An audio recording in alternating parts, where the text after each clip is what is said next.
नमस्कार, पॉलिटिकल पंचायत में आपका स्वागत है। मैं हूं प्रदीप डवास। एक जनहित याचिका पर सुनवाई करते हुए सुप्रीम कोर्ट ने निर्देश के बाद प्रदेश की बीजेपी सरकार ने दिल्ली की सीमाओं पर हरियाणा की ओर बैठे किसानों को वहां से हटने के लिए कमेटी बना दी है। आंदोलनकारी किसानों से बातचीत के लिए गठित इस कमेटी के अध्यक्ष गृह सचिव राजीव अरोड़ा को बनाया गया है। इस कमेटी में DGP P K. Agarwal, ADGP law and order Navdeep Singh Virk, गृह विभाग के सचिव बलकार सिंह को सदस्य बनाया गया है। यह कमेटी किसान संगठनों के नेताओं से हाईवे को खोलने को लेकर बातचीत करेगी। संबंधित जिले के प्रशासनिक और पुलिस अधिकारी भी इस कमेटी के साथ जुड़ेंगे। उधर आंदोलनकारी संगठनों और धरने पर बैठे लोगों का कहना है कि संयुक्त मोर्चा की ओर से जो फैसला लिया जाएगा वह सभी को मंजूर होगा। इन लोगों ने सरकार की इस पहल का स्वागत भी किया है, लेकिन साथ में ये भी जोड़ दिया कि रास्ते आंदोलनकारियों ने नहीं बल्कि सरकार की ओर से बंद किए गए हैं। लोगों को परेशानी सरकार की वजह से हो रही है। आंदोलनकारियों का कहना है कि सरकार को किसानों के हितों से कोई सरोकार नहीं है। सरकार को लोगों को हो रही परेशानी और प्रदेश को हो रहे आर्थिक नुकसान से भी कोई मतलब नहीं है। सुप्रीम कोर्ट के आदेश के बाद रास्ते खुलवाने के प्रयास तो शुरू किए जा रहे हैं, लेकिन जो लोग 10 महीनों से आंदोलन पर बैठे हैं उनकी सुध लेने वाला कोई नहीं है। उधर विपक्ष का कहना है कि आंदोलनकारियों की बात नहीं सुनने में सरकार का राज हट नजर आता है। अगर देश का किसान इतने महीनों से दिल्ली की सीमाओं पर बैठा है तो इसके लिए सरकार ही जिम्मेदार है।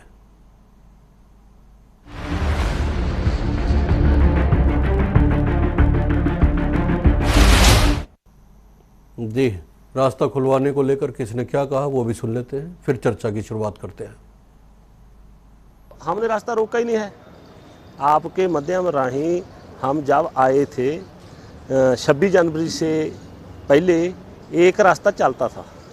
जो कोई एम्बुलेंस वगैरह आती थी हम आप लग कर, जो थोड़ा ज़्यादा रश होता था उदों ट्रैफिक की प्रॉब्लम थी, हम आप अगे ला के एम्बुलेंस लगाते रहे हैं।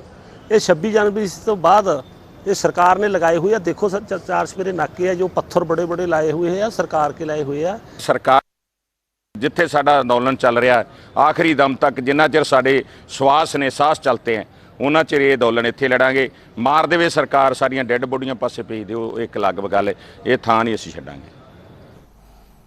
जी, चर्चा शुरू करते हैं। मेहमानों से परिचय करवा देता हूं। प्रवीण अत्रे साहब भारतीय जनता पार्टी से हमारे साथ जुड़े हुए, अजय सिंगला साहब कांग्रेस से हमारे साथ जुड़े हुए और संदीप गोयत साहब इंडियन नेशनल लोकदल से हमारे साथ जुड़े हुए। आंदोलनकारी नेताओं को भी हम जोड़ेंगे, राकेश बैस साहब हमारे साथ जुड़ेंगे थोड़ी देर में। लेकिन अत्रे साहब, पहला सवाल आपसे, ये जो आज आरोप लगाया गया है, पहले तो स्वागत किया है और उसके बाद कहा कि रास्ता खुलवाने की पहल आप जो लोग कर रहे हैं उसकी तो जरूरत ही नहीं है, रास्ता तो आप ही ने रोक रखा, आप खोल दीजिए, आपको बातचीत करने की भी जरूरत नहीं है। और जब 10 महीने से कोई सुध नहीं ली गई तो अब कोर्ट का जब निर्देश आया तो उसके बाद आप लोग तत्परता भी दिखा रहे हैं और कोशिश कर रहे हैं कि लोगों को परेशानी ना हो। आरोप ये है कि 10 महीने से ये परेशानी आपको नहीं दिख रही थी।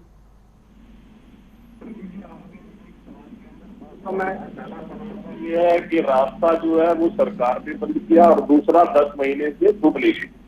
मैं दोनों का जवाब देता हूँ। प्रदीप जी, आपको याद होगा जब 26 नवंबर को आंदोलनकारी दिल्ली बॉर्डर पे पहुंचे, उस वक्त केंद्र सरकार ने बाकायदा ये कहा था कि आप बुराड़ी के मैदान में आ जाइए। बुराड़ी के मैदान में आपके लिए सभी व्यवस्थाएं की गई हैं, आप वहां पे बैठिए और सरकार कल से आपसे वार्ता शुरू करे। ये आपको याद होगा, केंद्रीय गृह मंत्री अमित शाह जी ने बाकायदा ये बात कही थी। परंतु आंदोलनकारियों ने क्या कहा कि हम बुराड़ी के मैदान में नहीं जाएंगे, हम यहीं बैठेंगे। लेकिन आज अपनी सुविधा के लिए बार बार आंदोलनकारी ये कह रहे हैं कि साहब ये रास्ता तो सरकार ने रोका है। भाई, वहां बैठने की जिद आपने की थी, सरकार तो आपको बुराड़ी के मैदान में बुला रही थी, लेकिन 26 जनवरी तक इस तरह की स्थिति नहीं थी जो ये बार बार कह रहे हैं साहब वहां पे कीले लगा दिए हैं। देखिए, हालांकि विषय दिल्ली पुलिस का है, लेकिन दिल्ली पुलिस ने कब इस तरह से किया? जब 26 जनवरी में लाल किले पे जो वाकया हुआ उसके बाद दिल्ली सरकार ने अपने नागरिकों के हितों को देखते हुए जो सुरक्षा के कदम उठाए, वो दिल्ली पुलिस का एक विषय है, वो हरियाणा का विषय नहीं है।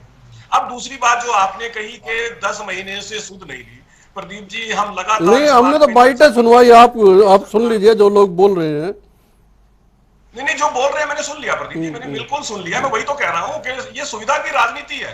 देखिए एक तो बड़ी चीज स्पष्ट चीज है प्रदीप जी, आप भी जानते हैं, यहाँ पे जो लोग बैठे हैं वो भी जानते हैं कि कैप्टन अमरिंदर के होशियारपुर में दिए गए बयान के बाद अब किसी को इस बात में कोई शक शुबा नहीं है कि पूरी तरह से राजनीति से प्रेरित है। अगर अब भी कोई से ये कहेगा कि राजनीति से प्रेरित नहीं है तो मान के चलिए वो खुलेआम झूठ बोल रहा है और आंखें मूंद के रखने की कोशिश कर रहा है। जब कैप्टन साहब कह रहे हैं, जब सुनील जाखड़ कह चुके हैं, राजकुमार वेरकर तो यहां तक कह दिया कि ये कांग्रेस द्वारा प्रायोजित आंदोलन अच्छा है। ठीक है, अब इससे ये कांग्रेस द्वारा प्रायोजित है, कांग्रेस के लोगों ने इसको उलझाया है, इनको बहकाया है, उकसाया है, सारी बातें आपकी ठीक है, आपकी सरकार की ओर से भी ये लगातार कही जाती रही है। लेकिन एक संशय या एक डाउट जो ये लोगों के मन में है, जो आंदोलन पे समस्या अगर एक आदमी की भी होना तो परिवार के मुखिया की तरह सरकार की जिम्मेदारी बनती है कि उसका निपटारा किया जाए। परवीन अत्रे साहब, अगर लोग यहाँ पे दिल्ली की सीमाओं पे 10 महीने से बैठे हुए हैं और उनका यह कहना है कि आप लोग सुध नहीं ले रहे हैं, 22 जनवरी के बाद तो ना बातचीत हुई है, ना ये पूछने की कोशिश की गई है कि आप ठीक हैं या नहीं हैं, है ना, आपकी मांगे क्या थी वो भी शायद भूल चुके होंगे, सरकार भी भूल चुकी है।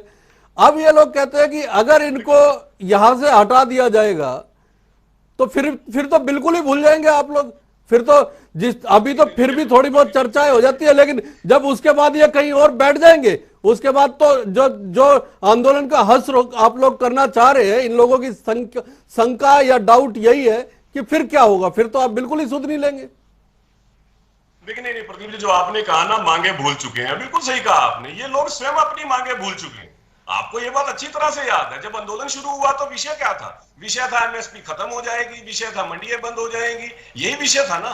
लेकिन आज विषय क्या है? आज विषय केवल एक रह गया जो मुजफ्फरनगर पंचायत में आपने सुना होगा कि क्या मोदी हटाओ, योगी हटाओ, भाजपा हटाओ, ये विषय है। और विषय पहले दिन से था तो यही, किसान तो बहाना है, मोदी पर निशाना है। ये बात अब पूरे देश की जनता समझ चुकी है। लेकिन आपने कहा सुध नहीं ली। प्रदीप जी आप खुद ये बात मान रहे हैं कि 22 जनवरी तक 11 दौर की वार्ता सरकार ने की। अगर अमित शाह जी की वार्ता को जोड़ लिया जाए तो 12 दौर की वार्ता की। और वार्ता कर सरकार ने इसीलिए की क्योंकि सरकार अपने दायित्व को समझती है। सरकार ने कहा कि आपकी जो आशंकाएं हैं उसका निवारण करने के लिए सरकार तैयार है। चलिए राकेश बैस साहब हमारे साथ जुड़े हुए हैं। बैस साहब, राकेश बैस साहब, तो उसका क्या इलाज हो सकता है आप ये बताएं प्रदीप जी। बैस साहब, एक राजनीति से प्रेरित आंदोलन आप लोग चला रहे हैं और जब सरकार और सत्ताएं बातचीत के लिए आगे आने की कोशिश करती हैं तो आप लोग कहते हैं कि ये तो सरकार की ओर से जाम किया गया रास्ता, हमने तो जाम ही नहीं कर रखा। लोगों को तो लेकिन 10 महीने से परेशानी हो रही है, चाहे आपने कर रखा है चाहे सरकार ने कर रखा है। अगर आप वहां बैठे हैं, लोगों के रोजगार खत्म हो गए, उद्योग धंधे बंद हो गए, रोजी रोटी की दिक्कतें आने लग गई, 20 से 25 हजार करोड़ रुपए का नुकसान हुआ है पिछले 10 महीने में, 9,000 उद्योग पलायन कर गए। यह आर्थिक नुकसान पंजाब में दिखाई देता, हरियाणा में दिखाई नहीं देता। राकेश बैस साहब, मेरे पास आवाज नहीं आ रही है सर आपकी। यह जो आर्थिक नुकसान की बात पंजाब में की जा रही है, आर्थिक नुकसान की बात, राकेश बैस साहब, आपकी एक डाउट यह है कि सरकार अगर आपको यहां से उठा देगी, चलिए आवाज नहीं आ रही है, अजय सिंगला साहब के पास मैं जा रहा हूं। सिंगला साहब, हरियाणा का आर्थिक नुकसान नहीं होता है, सिर्फ पंजाब में आर्थिक नुकसान दिखाई देता आप लोगों को, कांग्रेस वालों को। प्रदीप जी, नुकसान तो नुकसान है, चाहे हरियाणा का हो चाहे पंजाब का हो, हमारे भारत का ही नुकसान है जी। इस नुकसान के लिए जिम्मेवार कौन है? इसकी जड़ क्या है? इसकी जड़ है केंद्र सरकार की और हरियाणा सरकार की नीति और नियत। कांग्रेस पार्टी इस किसान आंदोलन का कोई भी ठीक समाधान हो, उसके लिए अगर कोई पहल होती है उसका स्वागत करती है। माननीय सुप्रीम कोर्ट ने जो भी आदेश दिए स्वागत योग्य है, समाधान होना चाहिए। लेकिन समाधान किसानों को हटाने का नहीं होना चाहिए, समाधान होना चाहिए इन 3 कृषि कानून वापस कैसे हो, एमएसपी पे कानून कैसे बने, समाधान इसका चाहिए। किसान बैठे क्यों है? किसान कोई अपनी खुशी से बैठे है क्या वहां पर? क्या वहां पर बैठकर उनको कोई विकास मिल रहा है? क्या तरक्की मिल रही है? क्या मजबूरी में तरक्की तो हरियाणा को भी नहीं मिल रही है। जब आप लोग पंजाब से किसानों को उकसा के बहका के ये कह के भेजते हैं कि आप हरियाणा में जाइए, आप दिल्ली में जाइए, वहां बैठिए, हरियाणा के लोगों ने जो अपने सही तरीके से रोजी रोटी कमा के खा रहे हैं, आप उनको उकसा के उनको नुकसान पहुंचा के आपको क्या मिलेगा? पंजाब के मुख्यमंत्री साहब का बयान आपने सुना, सीधा सीधा सा हरियाणा का नाम लिया। अगर ये कानून दिल्ली के हैं और दिल्ली से वापस होने हैं तो हरियाणा का इसमें क्या कसूर है? कैप्टन साहब से जरा ये भी पूछवा दीजिए। मैं तो खुद कह रहा हूं कि कसूर ही कसूर है। हरियाणा की सरकार का कसूर है, दिल्ली की सरकार का कसूर है, क्योंकि वहां पर भाजपा की सरकार है, यहाँ पर भाजपा और जसपा की सरकार है। ये कमेटी जरूर बनाई, कमेटी सरकार ने किसकी बना दी? अधिकारियों की। मेरा मानना है कि सरकार को चाहिए था कि मुख्यमंत्री जी, उप मुख्यमंत्री जी, गृह मंत्री जी की कमेटी बना देते, समाधान हो जाता, उनके बीच में चले जाते किसानों के। आपके अंदर, किसानों के अंदर जाने की कोई हिम्मत ही नहीं, उनकी बात सुनने की। इस तरह से आप अधिकारियों को भेज रहे हैं। अरे अगर कोई कमेटी बन रही है वो अधिकारियों से बनेगी। अधिकारी सरकार का हिस्सा नहीं है क्या? अधिकारी सरकार का हिस्सा नहीं है क्या अजय सिंगला साहब?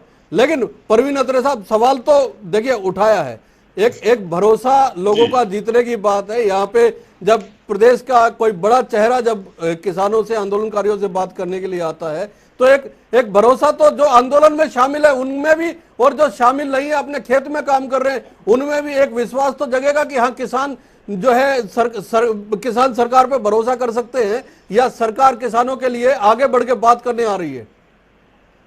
देखिए ऐसा है प्रदीप जी, आपने स्वयं कहा कि अधिकारी भी सरकार का हिस्सा है, और आपने देखा करनाल के अंदर बातचीत अधिकारियों ने की थी ना, जिस संवाद से अधिकारी फैसला ले सकते हैं, ये हमने अपने सामने देखा। लेकिन यहाँ पे क्या अधिकारी फैसला ले सकते हैं? जो आप ही का सवाल पूछा है। अरे भाई, करनाल में लिया ना, करनाल में लिया है ना, करनाल में हुआ है ना समाधान। लेकिन यहाँ पे हो क्या रहा है? आपने जब ये सवाल पूछा कि जो आर्थिक नुकसान हरियाणा में हो रहा है वो आपको दिखाई नहीं देता क्या? लेकिन हैरानी ये है कि हरियाणा प्रदेश कांग्रेस प्रवक्ता कैप्टन अमरेंद्र के बयान को डिफेंड करने लगे। मुझे बड़े दुख से कहना पड़ रहा है प्रदीप जी, अगर जयचंद ना होता तो देश गुलाम ना होता। हालात ये है कि एक पड़ोसी राज्य का चुना हुआ मुख्यमंत्री हमारे प्रदेश की आर्थिक स्थिति को तबाह करने के मंसूबे पाले हुए, हरियाणा प्रदेश में अराजकता फैलाने के मंसूबे पाले हुए हैं। लेकिन यहाँ पे बैठ के कांग्रेस के प्रवक्ता उनको डिफेंड कर रहे हैं, उनका साथ दे रहे हैं। कितने हरियाणा के हितैषी हैं इस बात से समझ में। राकेश बैस साहब, आवाज आ रही है आपको? हो ये रहा है कि राजनीति राकेश बैस साहब, आवाज आ रही है आपको? हो गए कि आपको अपने प्रदेश की चिंता नहीं है, आपको अपने प्रदेश की जनता की चिंता नहीं है। राकेश बैस साहब, विरोध इस कदर आगे बढ़ चुका है। अरे चिंता छोड़ देते हैं, देश के अंदर हरियाणा भी है, पंजाब भी है, यूपी भी है, राजस्थान भी है, मध्य प्रदेश भी है। मैं संदीप गोयल साहब को जोड़ रहा हूं चर्चा में। संदीप गोयल साहब, अब एक डाउट ये हो गया है, आज आंदोलनकारियों का जो बयान हमने सुना कि अगर यहां से हटा दिए जाएंगे तो 10 महीने से तो सुध ली नहीं थी, फिर उसके बाद तो पता नहीं पूछेगा भी कोई या नहीं पूछेगा। बातचीत तो बहुत दूर की बात है। शहबाज साहब, देखिए, जिस प्रकार का फैसला सरकार ने आज लिया वो 4 अधिकारियों की कमेटी बनाकर लिया। क्या पहला सवाल तो ये उठता है, क्या ये अधिकारी सक्षम है कि केंद्र के बनाए कानून को पलटवाने का आश्वासन ये किसान नेताओं को दे दे? मेरा प्रश्न भी यही है। क्या ये अधिकारी यहाँ पर टकराव की स्थिति पैदा करने के लिए कमेटी बनाई है या समाधान करने के लिए की गई कोशिश है? समाधान करने की अगर कोई कोशिश होती तो किसान नेताओं को सीधा कानूनों के ऊपर चर्चा करने के लिए न्योता दिया जाता। नंबर 3, नहीं, ये तो कानूनों के लिए तो कहीं नहीं रहे, ये तो कह रहे हैं कि हाईवे को छोड़िए, आप अपने आंदोलन को जारी रखिए। आंदोलन सरकार तो यही कह रही है ना 10 महीने से कि आंदोलन आपका लोकतांत्रिक अधिकार है, आप करते रहिए, क्या फर्क पड़ता है? हमने सुननी नहीं, आप करते रहिए। ये दवा साहब, ये सरकार ने नहीं कहा, सरकार तो चाहती थी इनको अलगाववादी, खालिस्तानी, आतंकवादी घोषित करना। ये तो माननीय सर्वोच्च न्यायालय ने अधिकार दिया है कि भाई ये किसान अपना हक रखते हैं शांति प्रिय धरना रखने का। ये कोई सरकार का कोई एहसान नहीं है किसानों के ऊपर की सरकार ने जगह दे दी कि आप यहाँ बैठिए। बुराड़ी का जिक्र कर रहे थे। बुराड़ी वाले स्थान पर जब किसानों को ले जाया गया, वहां पर दमनकारी जो नीति अपनाएगी, तब किसानों ने विरोध स्वरूप कहा कि हम तो यहीं बैठेंगे, तब इन्होंने उनको आगे नहीं जाने दिया। बुराड़ी के लिए व्यवस्था कितनी बड़ी झूठ बोल रहे हैं गोयल साहब, कम से कम सच बोल दो। कौन सा दमनकारी व्यवहार हुआ था बुराड़ी में? बुराड़ी तक तो पहुंचे नहीं साहब लोग, बैठे थे, पहले मना कर दिया हम नहीं जाएंगे बुराड़ी। मैं राकेश बैस साहब जुड़ गए, राकेश बैस साहब को जोड़ देता हूँ, काफी देर बाद उनका फोन लगा है। बैस साहब, राकेश बैस साहब, आवाज आ रही है आपको? जी आ रही है साहब, पंजाब का आर्थिक नुकसान सबको दिखाई देता है, वहां के मुख्यमंत्री को भी दिखाई देता है, आप लोगों को भी दिखाई देता है। आप पंजाब छोड़ के दिल्ली में, हरियाणा में प्रदर्शन भी करते हैं, उग्र भी हो जाते हैं, नेताओं के पीछे भी लगते हैं, गाड़ियां भी तोड़ते हैं। क्या यहाँ के लोगों का आर्थिक नुकसान नहीं हो रहा है? देखिए, ये इसका जवाब तो सरकार दे पाएगी या हमारे मेरे मित्र बैठे हैं अत्री जी, ये दे पाएंगे, क्योंकि रास्ता इन्होंने रोका हुआ है। हम तो दिल्ली जा रहे थे, इन्होंने सोनीपत में हमें रोका है, हमको इन्होंने बैरिकेड लगा के रोकने की कोशिश की। तो ये इस चीज का जवाब तो अत्री जी देंगे या इनकी सरकार देगी। दूसरी बात, किसान अपने शौक से नहीं बैठा, किसान जो आज काले कानूनों के खिलाफ बैठा है। सरकार अंग्रेजों के टाइम में भी 9 महीने में सरकार ने बात मान ली थी, आज 9 महीने पूरे होने के बाद 10वें महीने में चले गए। इन्होंने अंग्रेजों की जो सीमाएं थी सारी लांघ दी है, और आज भी कहते हैं कि आप रास्ता खाली कर दो, आप आराम से बैठे रहो।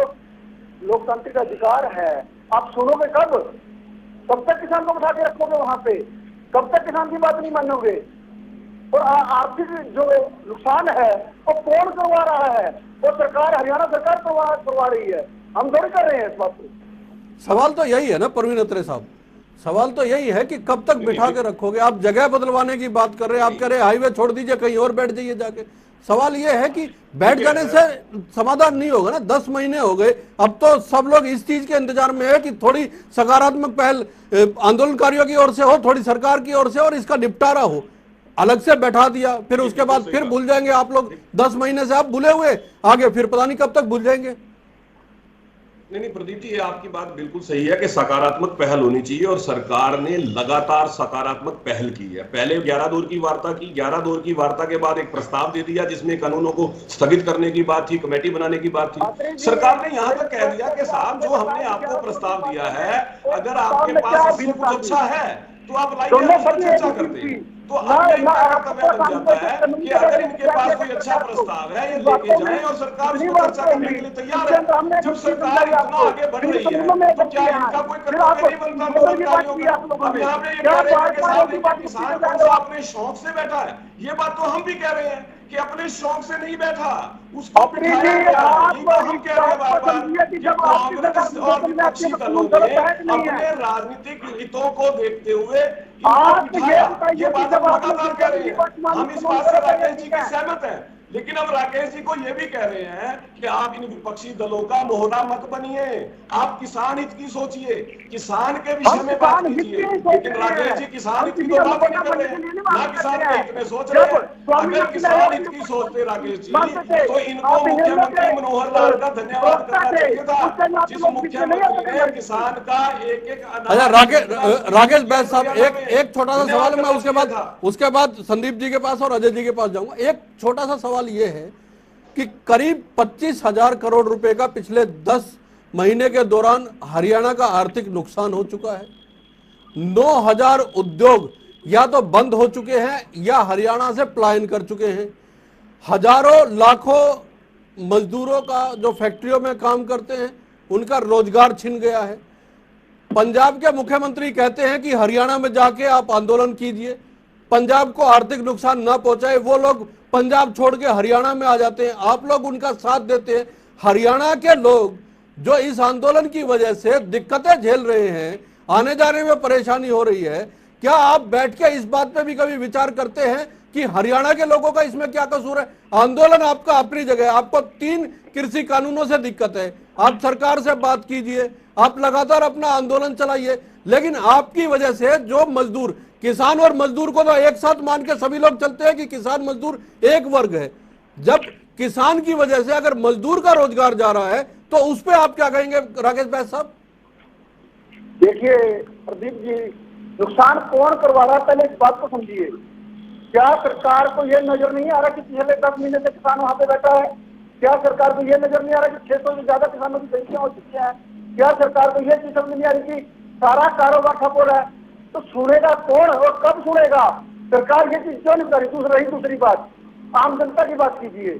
आम जनता के लिए हमने कब मना किया कि हमने यहाँ पे बैठना होगा? हमने तो कहा कि सरकार से जल्दी समझौता कीजिए और हम अपने अपने खुशी अपने घरों में जाए। काले कानून पूंजीपतियों का मोहरा ना बढ़े सरकार।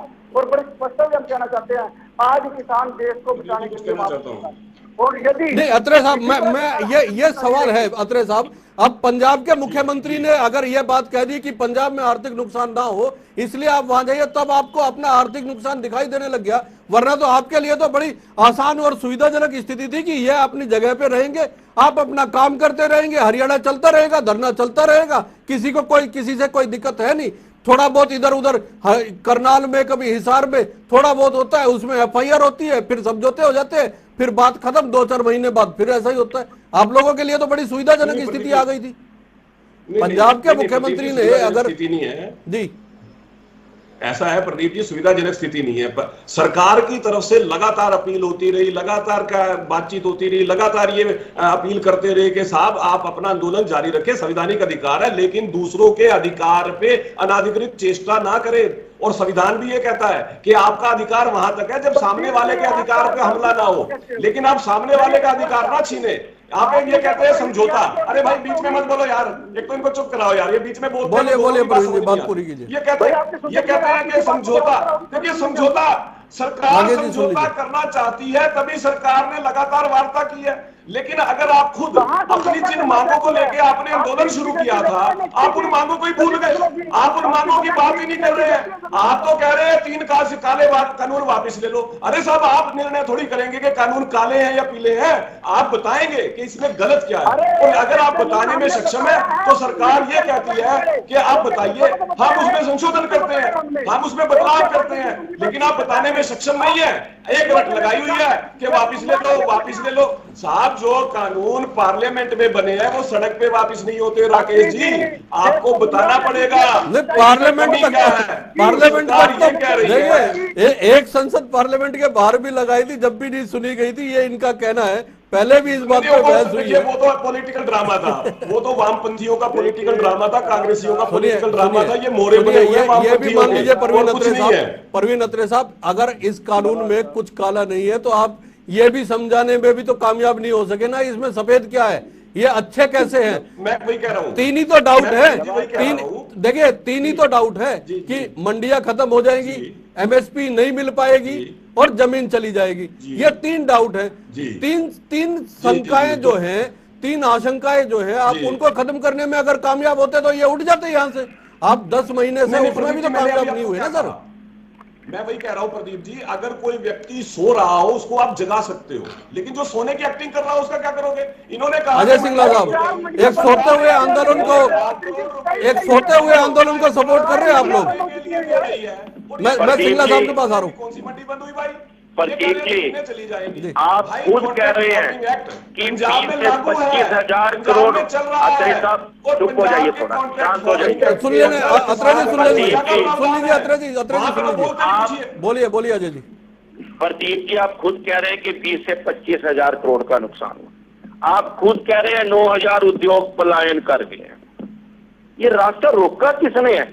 अभी आप ही तो दिखा रहे अपने टीवी पे, पुलिस के बैरिकेड्स, बड़े बड़े पत्थर हरियाणा सरकार के, 20 मिनट से बहस कर रहे हैं, खोदे हरियाणा सरकार ने, किले लगाई हरियाणा सरकार ने।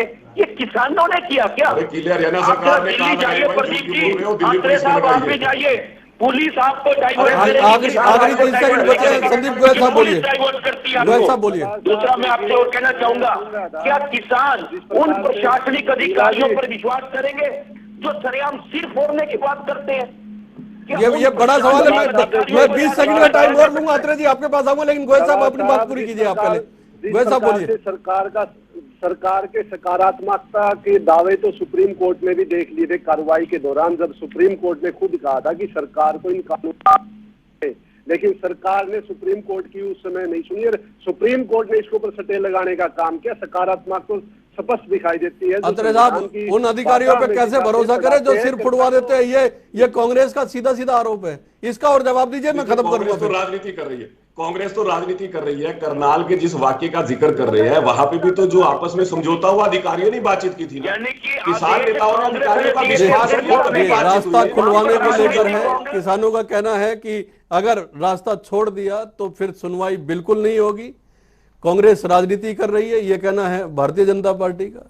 इंडियन नेशनल लोकदल कह रही है कि भरोसा कैसे किया जाए, देखते हैं। बहुत बहुत धन्यवाद, नमस्कार।